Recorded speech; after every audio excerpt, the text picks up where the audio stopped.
silsila. And so this title, Al-Mujaddid, the reviver, has been ascribed to the Shaykh, and rightfully so, because in the surrounding areas which he was in Najd, and this word Najdi is also used unjustly and oppressively, and that's a story for another day. But in his areas, the level of jahiliyyah and the level of shirk and the level of abandoning Allah that had occurred had returned to the time of the Quraysh, or possibly even worse. You have people worshipping trees and worshipping rocks and worshipping caves, seeking nearness to Allah. People going to the graves of the companions, may Allah be pleased with them all, seeking nearness to Allah by going to some graves. This is all innovated beliefs. This is all shirk billahi azza wa jal.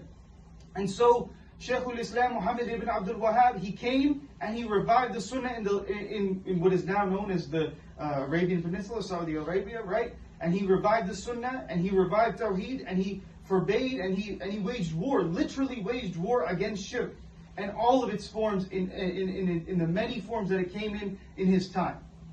أقول قولي هذا واستغفر الله.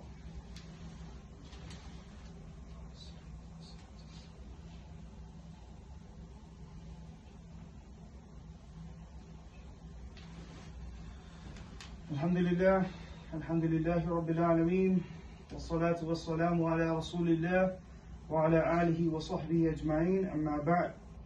And so, if you hear people reviling the Shaykh and calling him all sorts of names, it should raise more red flags than green in terms of this individual, because clearly, if this person doesn't care about the work that the Shaykh put into reviving Tawheed and his care for Tawheed, then this person also doesn't care about Tawheed and doesn't care about the haqq of Allah and the rights of Allah upon His creation. And so, besides defending the honor of this noble Shaykh, Muhammad ibn Abdul Wahhab, we have to realize that, despite his nobility and his station, he's not an infallible individual. And his work and his efforts do not intrinsically make him an evidence in and within himself, right? And so, the only reason that I spoke about the Shaykh and I tried to clear up these misconceptions is to give you an avenue to study Aqidah and to study the creedal beliefs of the religion of Islam. Because if you don't know Tawheed, then you are clearly lost. And if you don't understand the conditions of Tawheed and the conditions of Shirk and Kufr and all these sorts of things, how are you going to meet Allah? It is simply not enough to say La ilaha illallah Muhammadur Rasulullah and not understand the intricacies of this religion.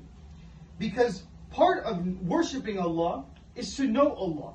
And you cannot know Allah if you do not learn Aqidah. And part of learning Aqidah is going back to the books